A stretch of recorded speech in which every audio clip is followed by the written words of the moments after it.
This is AFKast, the video game podcast. And here's your host, Malcolm Sheaver.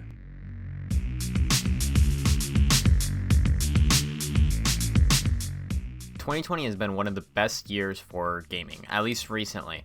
I believe the last year, at least in my opinion, was probably 2016 for the best year for gaming, but we've had a lot of very good games. We had a new generation of consoles, and the only problem with it was the Game Awards this year, at least in my opinion, well, in a lot of people's opinion, let's be real. But yeah, this week on AFKast, we're recapping 2020.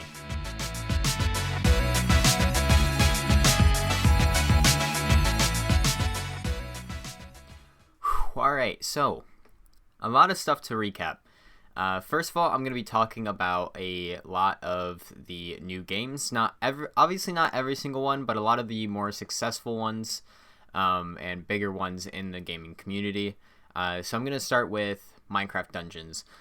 This game looks very cool, and it seems to have I haven't played it personally myself, but it has gotten a lot of recommendations to me personally. And it does look pretty fun. It's just not really my speed for the kind of eagle eye dungeon running game, but that's just me. We also had a really weird game called Bug Snacks come out that was made by the same people who made Octodad, so it's got to be hilarious. And then we also had SnowRunner, which is a trucking game in I don't want to say the Alps. I just know it's in a snowy area. We obviously had our usual like FIFA 21, Madden 21, NBA 21, etc. So basically all of that, all of the sports games that come out every single year. So yeah, and then we also had Astro's Playroom, which actually came out with PS5. We'll talk about the PS5 later. We got the new Crash Bandicoot game. We also got Call of Duty Black Ops Cold War, because we get a COD game every single year. For some reason, Treyarch released one this year. I'm pretty sure it was Sledgehammer's turn. I don't know why Treyarch released their game. I don't know if Activision just told them to, or if Sledgehammer was behind. I don't know how they weren't behind, since they usually get 3 years time instead of 2 years, which is what they got. But this is honestly one of the best Call of Duties for it being a year rushed. Which really surprises me, and I don't doubt surprises a lot of other people. Usually Call of Duty has absolutely terrible hit registration, but this game actually has some fairly good hit registration. It's also linked with Modern Warfare and Warzone. And right now, currently there is a battle pass that tracks across all three of those games. Sadly, the rewards are only for Warzone and Cold War, and the season is basically just completely wasted in Modern Warfare, which I find kind of stupid. I think you should at least get the calling cards and emblems that you receive in the battle pass in Modern Warfare. But it looks like they're starting to do kind of what a lot of other games are starting to do, which is basically prolong their existence, if that makes sense. Like, a lot of these games have started to put in these 10-year plans, quote unquote. This kind of started from, or the idea of 10-year plans, or calling them 10-year plans, I should say, started from Destiny 1 when they said that they were going to do a 10-year plan, and then they absolutely failed at it because the game itself was bad. But now games have been doing this quote-unquote 10-year plan. It isn't always 10 years. Destiny 2 was a 10-year plan, and currently they're actually releasing it. They're releasing their 10-year plan perfectly. They're actually doing a really good job. They brought Destiny 2 out from the dirt because it was kind of lower on the list there in terms of bigger video games. But yeah, kind of leaned away from Black Ops Cold War. But it also has really good zombies. A lot of people did not like the Black Ops 4 zombies, and Cold War kind of brought this back. I personally really like the zombies as well. I really like the multiplayer and the new weapons they have and everything. So yeah, a really good game, along with the campaign as well. I for some reason forgot to mention the campaign. The campaign is very, very short, but I think that was because the game was rushed. So yeah, but it's fine. It's good. It's just really short. And then we also had Hades come out, which was a contender for a lot of video game awards in the Game Awards this year. We'll talk about the Game Awards later as well. I'll give all the winners out. It'll probably be the last thing that we talk about, mainly because I do have some words to say about The Last of Us Part 2 and their role in Game Awards. But we had Desperados 3, Empire of Sin. We had we had a new Paper Mario thing come out as well.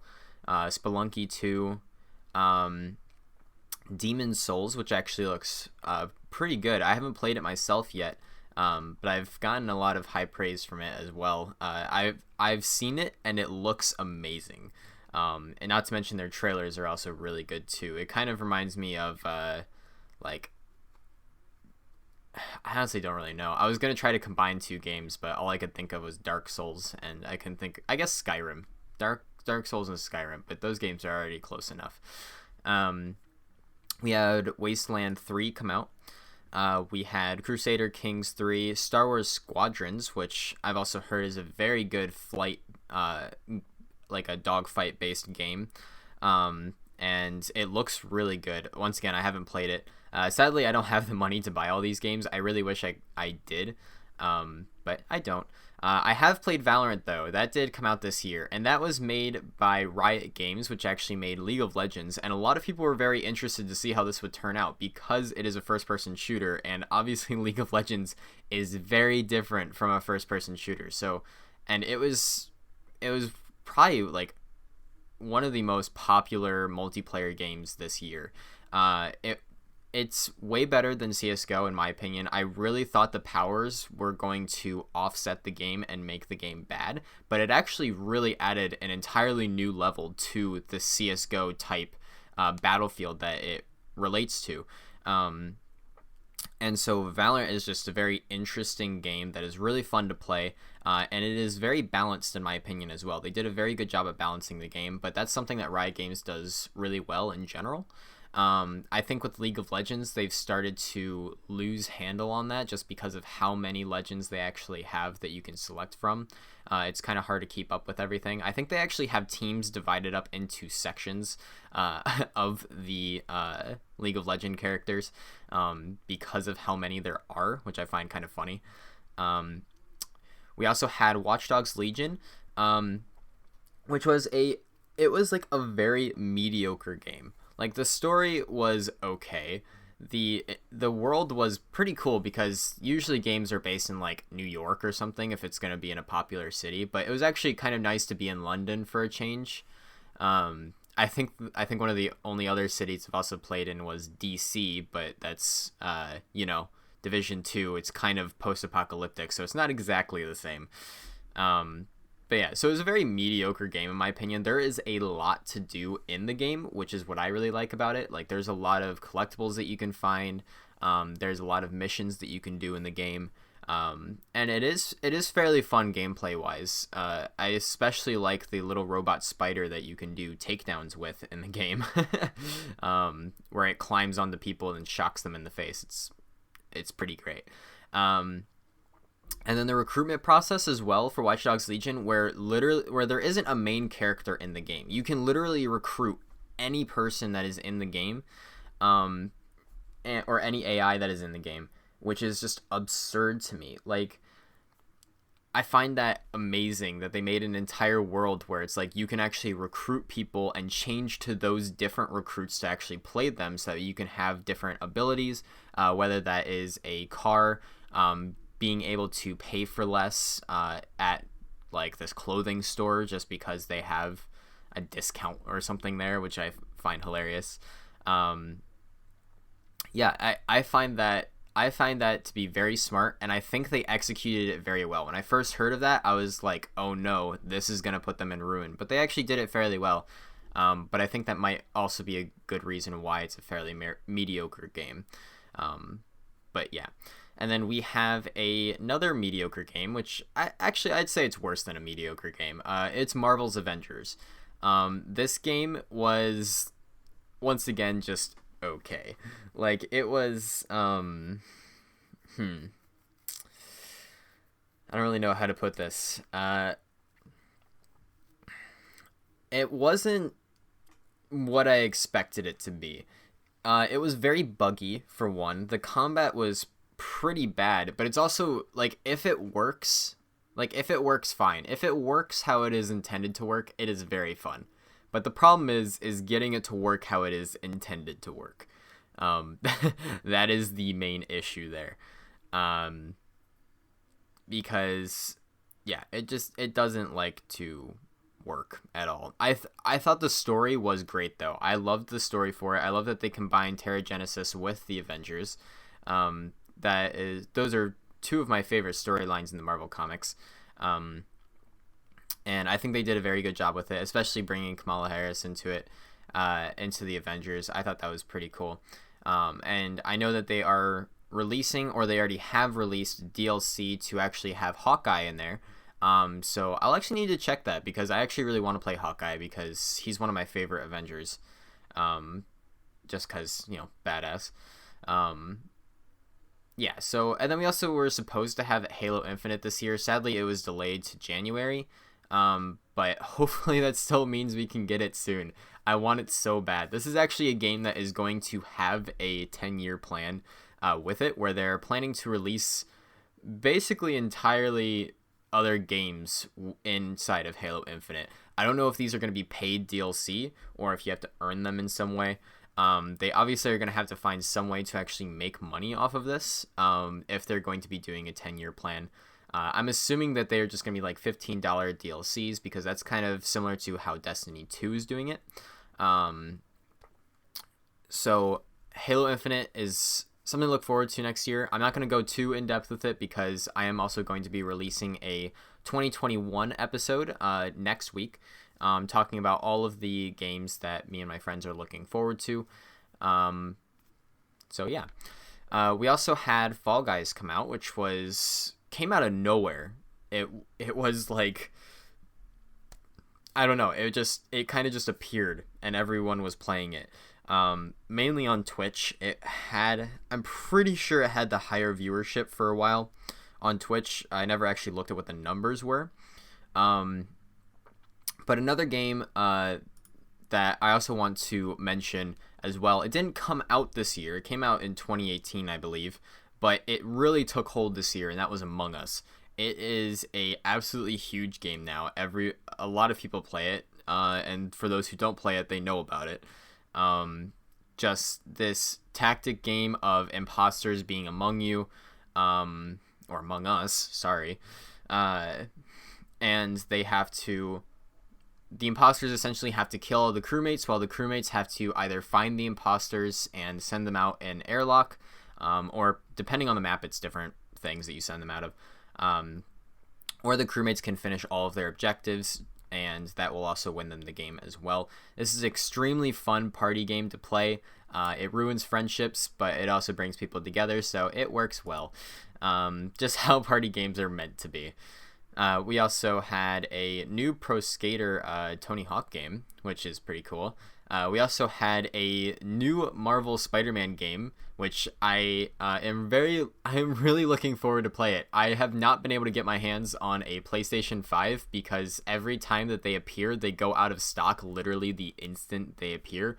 And I'm one of those people who have been spam clicking it to get one. So I am really hoping that I can get the PS5 so I can get the new Spider-Man Miles Morales game. I've heard it is so good.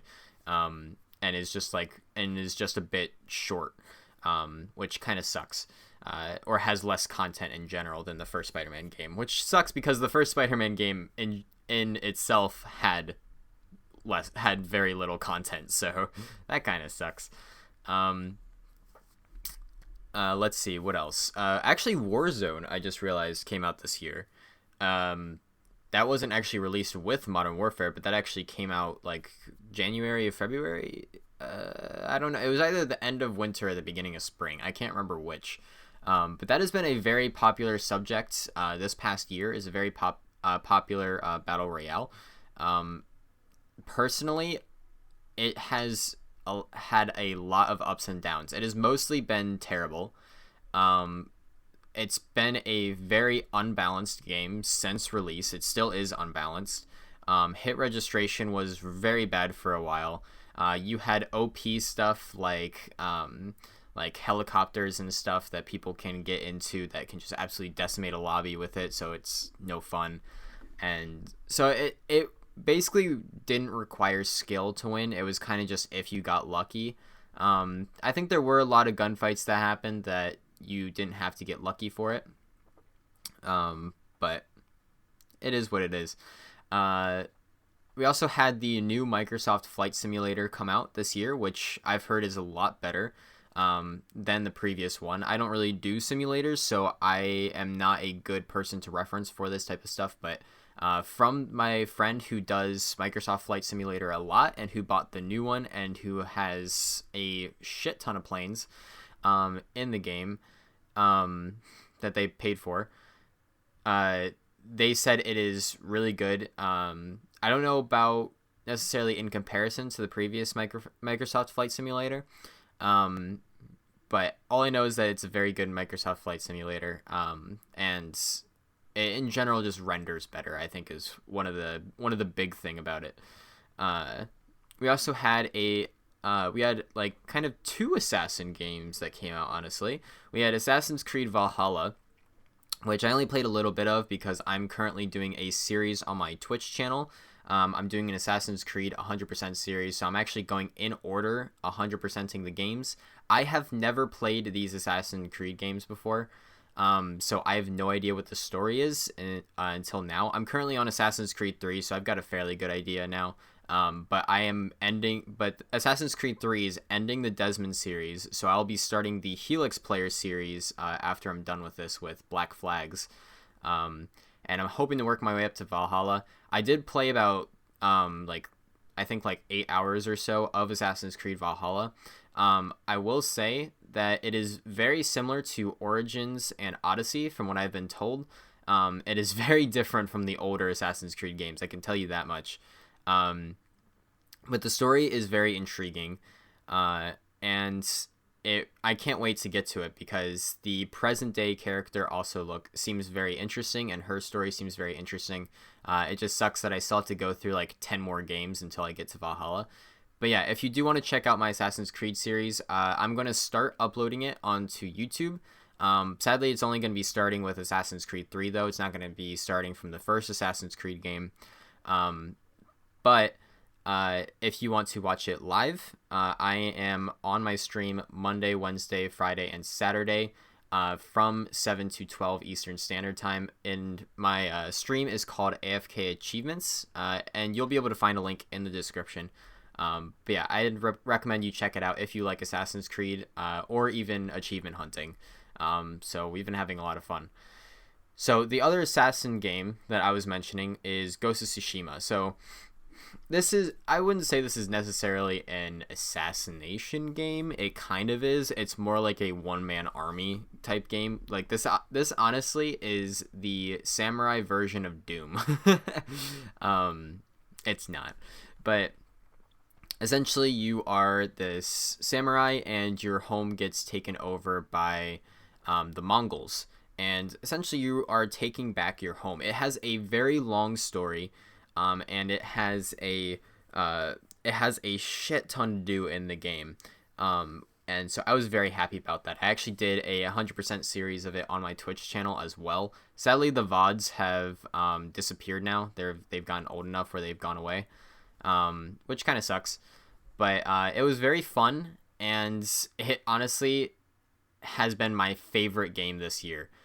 Ghost of Tsushima was absolutely amazing. It got you very deeply invested in the characters and even your horse. I'm not even gonna lie. And so it was a great game. It was a very heartfelt, emotional game. You could kind of understand how the character was feeling a lot of the time. And they did a really good job of displaying the main character, who they were, and kind of their ideology as well, with being a samurai, because samurai are very proud people, but in order for him to actually be able to be successful, he can't just charge into battle every time. He has to actually go through and sneakily take down enemies, So that way he doesn't alert an entire camp that he has to fight. I mean, you can play that play style, but it is actually a bit harder to do it that way. So that's kind of where the assassin aspect comes in my mind, is that it's very meant to be like an assassin. And yeah, so it's a very good game, and I'd recommend checking it out a lot. It's really good. So a very popular VR game that came out this year was actually Half-Life Alyx. I believe it actually won an award in the Game Awards. So when we go over that, I'll try to point it out. Well, obviously, I'll be pointing it out. We also had the new game of Ori and the Will of the Wisps that came out as well. That is a beautiful game, very well done. And I believe it also won an award. Either that or it was just nominated for a bunch of awards. I don't know if it was if it actually won any, which kind of sucks because I feel like it did. I feel like it did deserve something. But we also had The Last of Us Part 2, which was a okay game, once again, in my opinion. I thought the story was terrible. I thought it was poorly narrated and written. But the actual gameplay itself was really well done. They actually had some groundbreaking technology for ropes. That sounds very dumb, but actually rope mechanics have been something that I've kind of fucked with developers for a very long time now. And now you have the like actual fluidity of a rope kind of swinging around, being able to wrap around objects based off of like gravity and force and etc. So that was actually some groundbreaking technology that they did in that game, and I'm sure will be used in the future. So like I said, the gameplay was very good, but the story itself was pretty terrible in my opinion, which is why I don't understand some things in the Game Awards, but talk about that later. Like I said, we also had Doom Eternal, which was, oh my gosh, I loved playing Doom again. I've played Doom 2016. I've played one of the original Dooms, or one of the older Dooms, I should say. I guess there's only one original Doom. I don't know, I can't think of it. But we also had Animal Crossing on the Switch, and then also Cyberpunk 2077, which is one of the most recent releases, if not the most recent release out of everything I've just mentioned. And I haven't played it yet. I'm waiting to get a next-gen console to play it because it has been fairly glitchy on older consoles. A lot of people have been complaining, and to those people, I will just say shut up, because those are the same people that have been bugging Cyberpunk to actually come out. A lot of people who are used to ignoring glitches and bugs in the game, basically anyone who's played a Bethesda game, they will say that the game is very well done and it is very fun to play.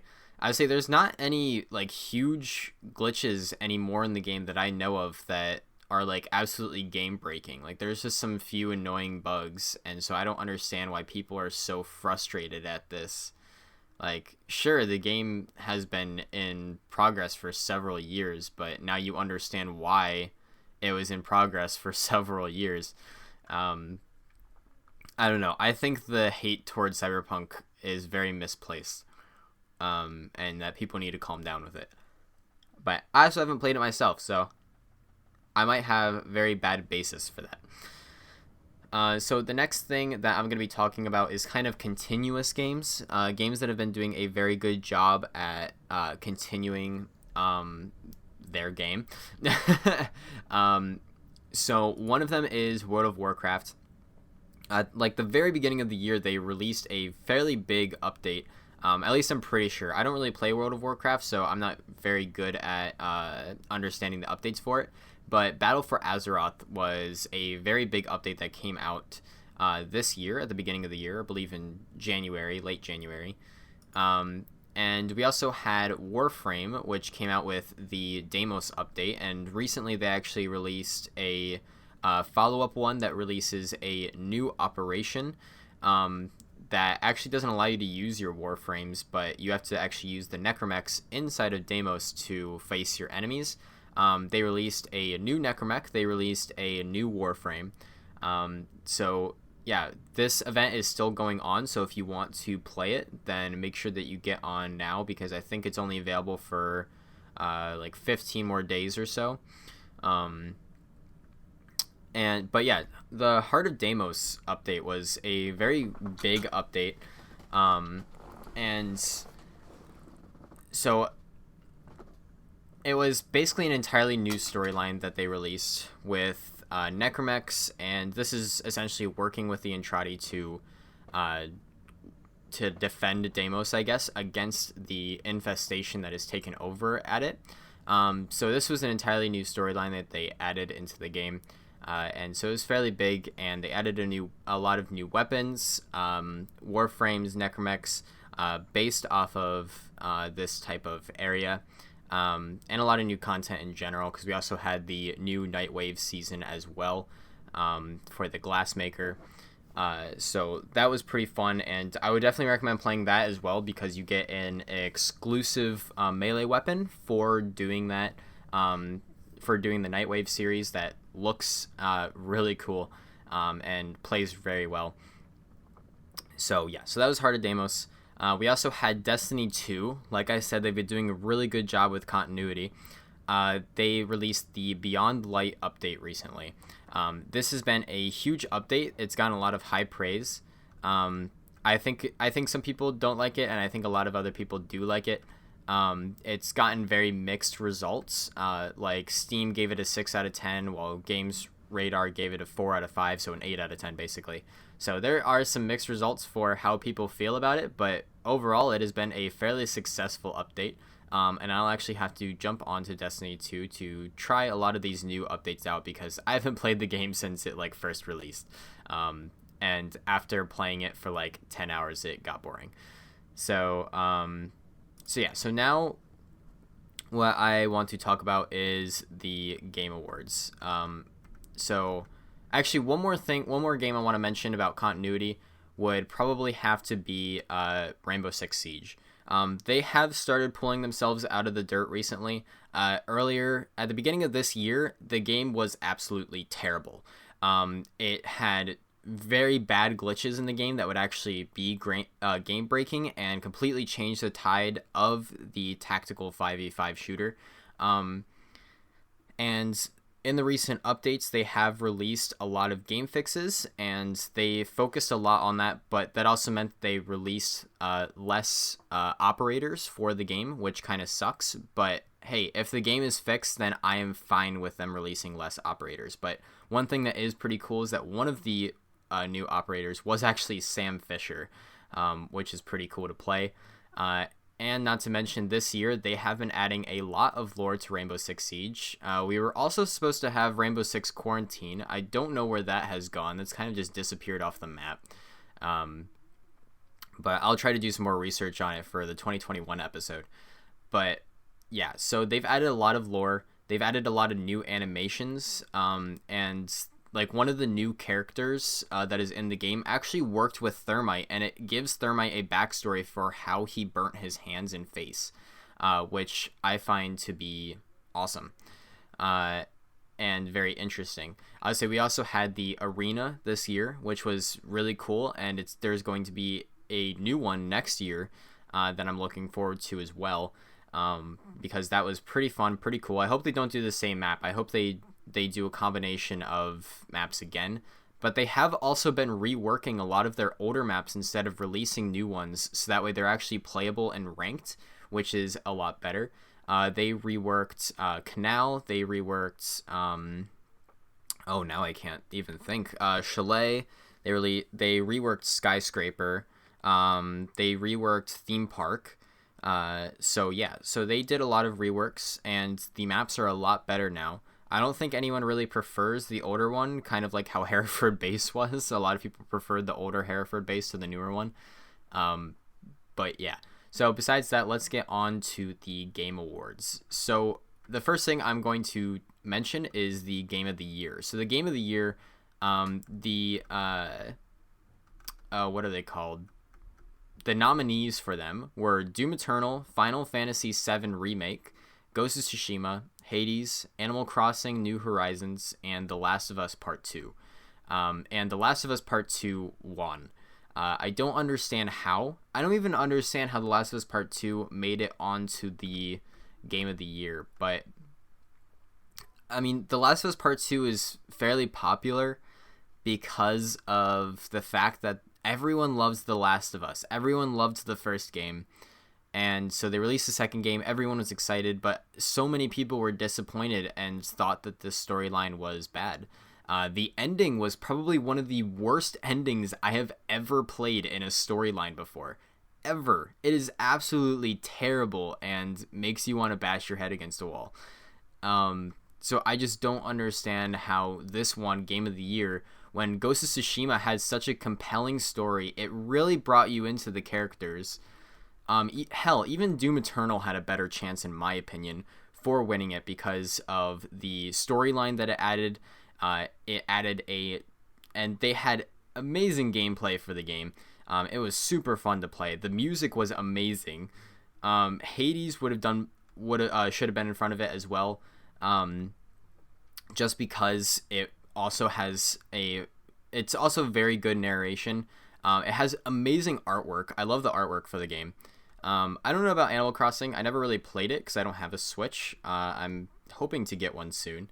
And personally, in my opinion, I don't think remakes should be nominees for anything. I mean, maybe like musical direction or something like that, or art direction. But I don't think it should have been nominated for Game of the Year just because it was a remake of a game that came out years ago. So, but that's just my opinion. So, Best Game Direction. The nominees were Final Fantasy VII Remake, Ghost of Tsushima, Hades, Half-Life Alyx, or The Last of Us Part 2. Once again, The Last of Us Part 2 won. I still don't understand how. Best Narrative was also The Last of Us Part 2 with nearly the same nominees. I think Ghost of Tsushima should have won both of these past ones. But I don't even know. I don't know why Half-Life Alyx had one of the best game directions. But and then Best Art Direction, Ghost of Tsushima won. And I'm actually surprised Hades didn't win. I actually thought Hades had really good art. I think that they should have won Best Art Direction, in my opinion. Or even Ori and the Will of the Wisps. But Ghost of Tsushima is the one who won. I mean, Ghost of Tsushima had an absolutely beautiful landscape. So I'm not exactly disappointed that this won Best Art Direction. I just think that a couple of the contenders could have had it better. But yeah, so Best Score and Music, Final Fantasy VII Remake actually did have this. And I think that was because they did change their music a lot in the remake. And it did sound very good. So I'm fine with this being the case. I think The Last of Us Part 2 was actually a good nominee because I think the music in the game was actually fairly good. I totally think Doom Eternal should have won, though, just because of the heavy blasting music and everything of it screaming into your ear. It's amazing. And then Best Audio Design, Last of Us Part 2 won. I don't know about this one. I mean, a lot of these are basically like somewhat zombie kind of games. Like we had Last of Us Part 2, Resident Evil 3, Half-Life Alyx, Doom Eternal. Like a lot of them are like these demonic type creatures. And then Ghost of Tsushima also had some very good audio design. But that was because of how much was in the game, and they just had a lot of good honestly, Ghost of Tsushima did a great job with pretty much every aspect of it. I loved the game so much. But yeah, I don't really know which one I would have preferred for Best Audio Design. For all I know, The Last of Us Part 2 I would actually prefer for Best Audio Design. But I don't know. That stuff doesn't really come easily to me. I've watched Resident Evil 3, I've watched Half-Life Alyx, and I've played the other three, so I still don't know. So, I mean, audio design is not really my best listening type thing, but... And then we had Best Performance as well. So we had Ashley Johnson as Ellie. We had Laura Bailey as Abby. So both of those are characters from The Last of Us Part 2. We had Daisuke Tsuji, I think I said that correct, as Jin Sakai in Ghost of Tsushima. We had Logan Cunningham as Hades in, well, Hades. And then we had Najee Jeter, I think I said that correctly, I might not have, as Miles Morales in the new Spider-Man game. Honestly, for this one, I don't think Ellie or Abby should have won. And I think any of the other three contenders would have been fairly even, at least in my opinion. I think Daisuke Tsuji, as Jin Sakai in Ghost of Tsushima, did an absolutely amazing performance. I haven't really heard Logan Cunningham in Hades. And I know that Najee Jeter played a pretty good Miles Morales in the first Spider-Man, but I also haven't seen anything on the newer one, so I'm not too sure about that. But the games for Impact, so this is like thought-provoking games that won an award. We have If Found, we have Kentucky Route Zero TV edition, Spiritfarer, Tell Me Why, and Through the Darkest of Times. I think Tell Me Why was a very good pick for this one. I mean, it is a very deep game. A lot of these other games are as well, but this one really took the cake this year. So I would recommend actually playing that game or watching it. So yeah, so best ongoing games. I didn't mention every best ongoing game in my opinion. We have Apex Legends, we have Destiny 2, Call of Duty Warzone, Fortnite, and No Man's Sky. I don't think Call of Duty Warzone should have been nominated just because it came out this year, so it's not really a good ongoing game, quote unquote, when it literally came out at the beginning of this year. But that's just my opinion. And No Man's Sky won. And I think that is fairly well deserved. At the beginning of the game, it was absolutely terrible. There was like nothing to do. It was super buggy and super glitchy. But they've released a lot of updates, a lot of patches that have made the game very good now. And I actually need to go back and play it because I've been wary of going back to playing it because of how bad it was when I first played it, when the game first came out. But yeah, I also don't think Apex Legends should have won. It's actually gotten worse in my opinion as the seasons have gone on. I think they changed the maps around too much, in my opinion. I think it does spice up some things, but in general, it's kind of just annoying, at least for me. Fortnite has done a pretty good job at releasing new content, so I wouldn't even doubt if they had won.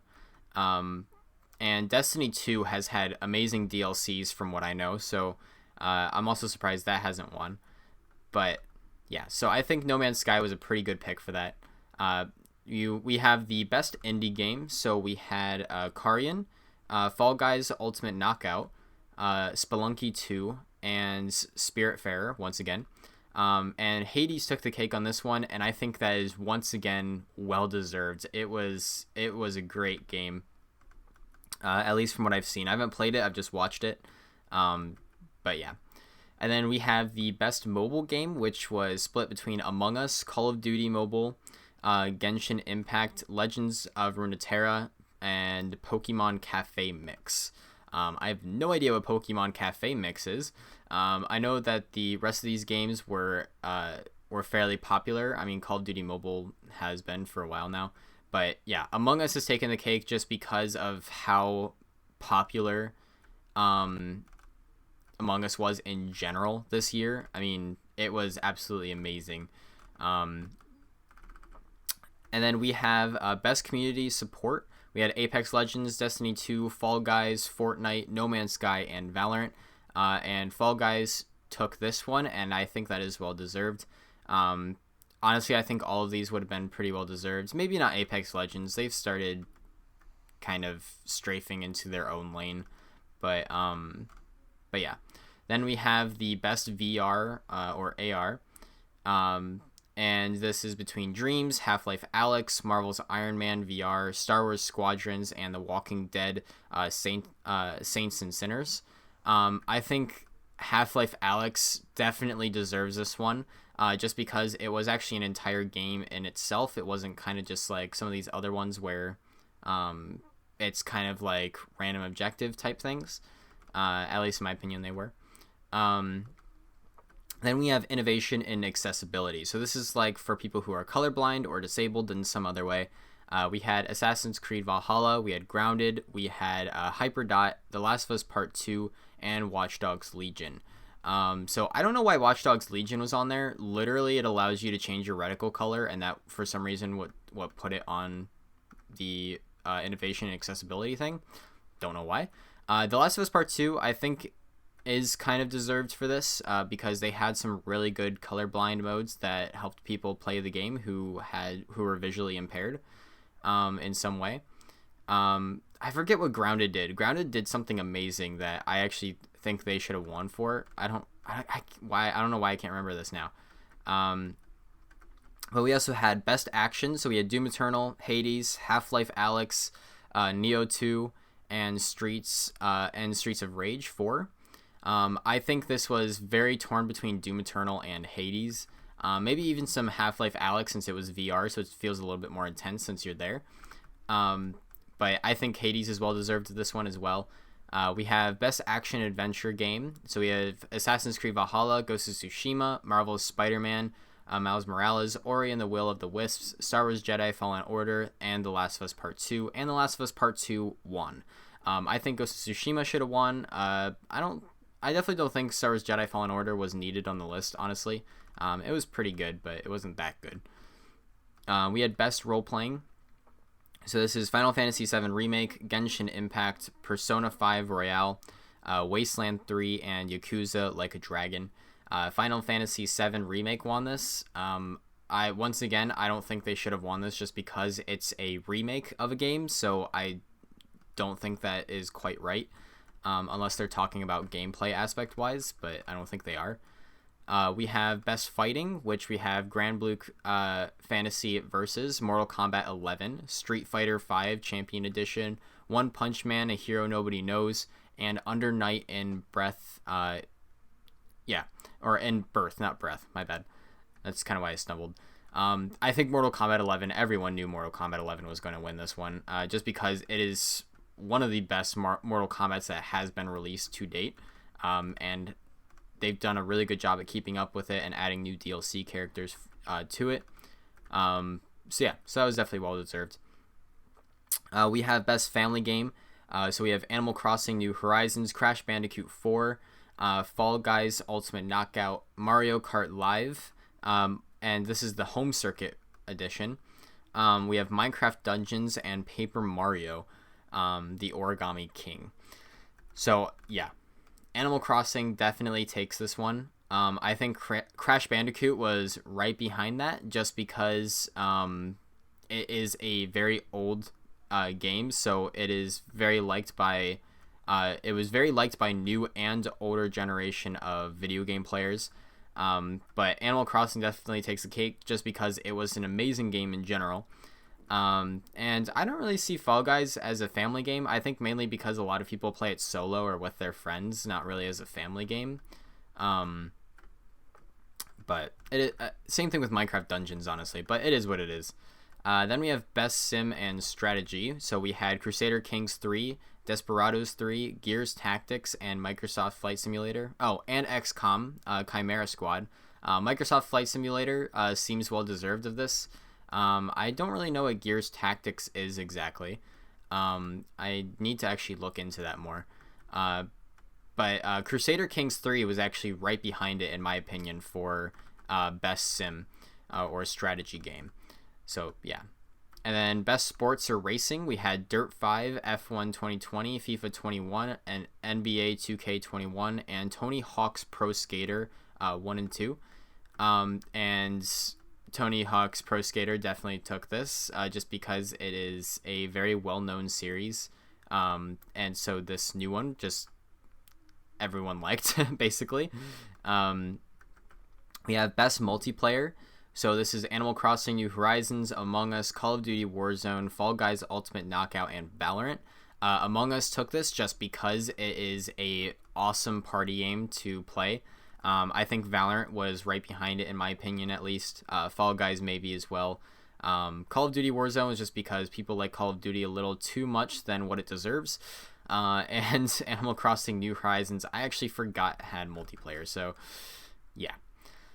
And then we had Content Creator of the Year. So I think a lot of people agreed with this assessment. So we had Alana Pierce, we had Jayon Lopez, Nick Merckx, Tim the Tatman, and Valkyrae.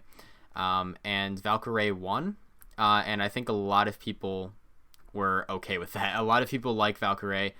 She was a very big streamer this year, and is well deserved of this reward. Best debut game is so we have Carrion, Mortal Shell, Raji and Ancient Epic, Roki, and Phasmophobia. And Phasmophobia is well deserved of this. Phasmophobia is an amazing horror game, and it's fairly fun to play. I mean, it's kind of funny watching your friends freak out as well, when they get scared by shit. Then we have Best Esports Athlete. We have Ian Crimsix Porter, Head Showmaker Sue, Kim Canyon Gian Bu, Anthony Shotzi Cuevas Castro. I think I said that correct. Matthew Ziwu Herbat. I don't really know any of these. I pretty much only watch Rainbow Six Siege tournaments in Pro League, so I don't really know this very well. So I'm just going to assume that Showmaker deserves this win and move on with it. Best Esports Coach, we have Danny Zonic Sorensen, Daehee Krusty Park, Fabian Grabs Lohman, and Lee Zepha Jamin, Raymond Rambo Lucier. And Zonic won, and I think Grabs was a pretty good coach this year. I know who Grabs is. I don't know who the rest of these are. But Zonic got the win for this year, so I'm going to assume that was better than Grabs in some way. But Best Esports Event, we had the Blast Premier Spring 2020 European Finals, Call of Duty League Championship 2020, IEM Katowice 2020, League of Legends World Championship 2020, Overwatch League Grand Finals 2020, and I think we all know who won the League of Legends World Championship 2020. I think this was well deserved, mainly just because League of Legends has gotten bigger and bigger every year, and so this was an absolutely massive event that occurred, and was pretty good. So we have Best Esports Games. So we have Modern Warfare, we have Counter-Strike, we have Fortnite, League of Legends, and Valorant. I actually kind of forgot that Valorant was an esports game, not gonna lie. But once again, League of Legends takes this cake. Once again, it's been growing and growing. It hasn't really gone down at all. Then we have Best Esports Hosts. So we have Alex Goldenboy Mendez, Alex Machine Richardson. Thank God for usernames, or otherwise that would get confusing. Eve S. Jocks Deportier, I've never heard of her. James Dash Patterson, and Joreen Shiver Vander Heijden. I don't know any of these people. So actually, I do know both the Alexes. I know Golden Boy and Machine. I don't know the other three though. But apparently S. Jocks won, so we'll give it to her. So Best Esports Team, we have Damwon Gaming, Dallas Empire, G2 Esports, San Francisco Shock, and Team Secret. And G2 Esports won. This was just my vote, just because G2 Esports is huge in the Rainbow Six community. So I don't know about really the rest of these teams. I know about Team Secret as well. But G2 Esports, at least in the Rainbow Six community, definitely takes the cake. And it looks like they managed to take the cake in general in esports teams. So that's pretty cool. And I bet you they're very happy about that. But that is all I'm going to talk about today. There were a lot more game awards than I thought there were. That went on for a lot longer than I thought. So I hope you guys enjoyed this episode. Definitely make sure that you check out my Twitch stream. That has been picking up a lot more. I'm sorry, I didn't mean to pop my knuckles. And also make sure you check out my YouTube channel as well. I'm going to try for the more content-based podcast episodes to actually upload them as videos as well, with some more visually eye candy type stuff. I don't know. Basically stuff that helps me explain more. I'm still going to be releasing stuff on AFKast on SoundCloud and other podcast websites as well, though, so you won't have to worry too much about that. But I hope you guys enjoyed this episode. Definitely make sure you check out that stuff. Make sure you check out my Discord or any of my social media. All of it will be in the description. And I was going to write down all of these Game Awards as well, but I'd honestly just say I might even link the 2020 winners on the Game Awards official website. So I'll do that, and so that way you guys can check it out for yourselves if you want to look at some nominees or some of the winners as well yourself. Besides that, game on.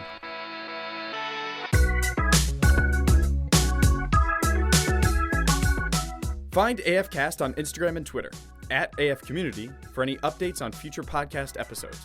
If you want to join the community Discord, find the link in the description or on the website, afcommunity.com.